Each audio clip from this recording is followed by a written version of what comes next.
பார்த்துட்டு இருந்த வேலையை அப்படியே போட்டுட்டு எந்த பக்கம் சத்தம் வந்துச்சோ அதை நோக்கி ஓடி இருக்காரு.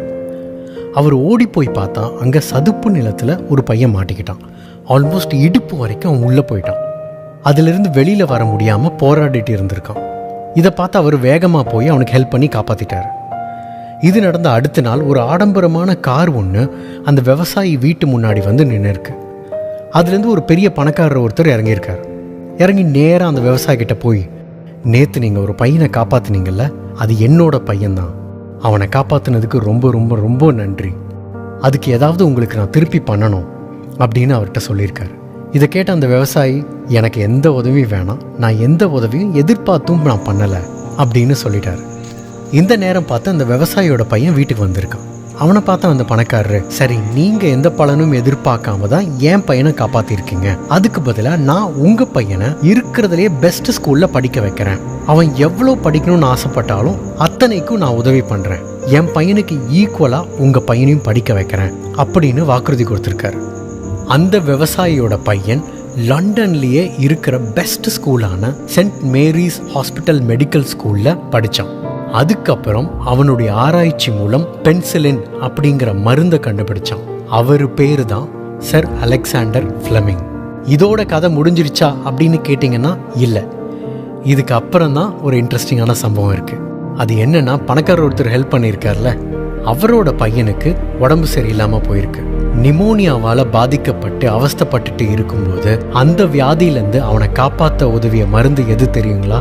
சர் அலெக்சாண்டர் ஃப்ளெமிங் கண்டுபிடிச்ச பென்சிலின் தான். அந்த பணக்காரரோட பேரு லார்ட் ராண்டால்ஃப் சர்ச்சில்.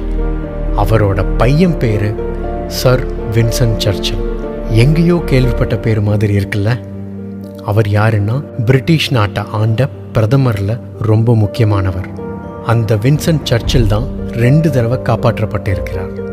நீங்கள் என்ன செய்கிறீங்களோ அதுவே தான் உங்களுக்கு திரும்ப கிடைக்கும். நல்லது செஞ்சால் நல்லது நடக்கும், கெட்டது செஞ்சால் கெட்டது தான் நடக்கும்.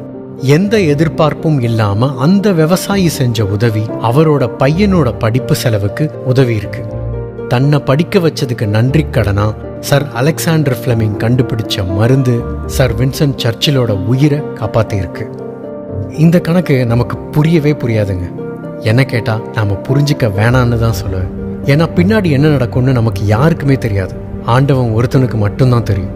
அதனால தான் கடமையை செய், பலனை எதிர்பார்க்காதே அப்படின்னு சொன்னாங்க. இந்த நேரம், இந்த கணம் மட்டும்தான் நமக்கு சொந்தம். இது நம்ம கையில் தான் இருக்கு.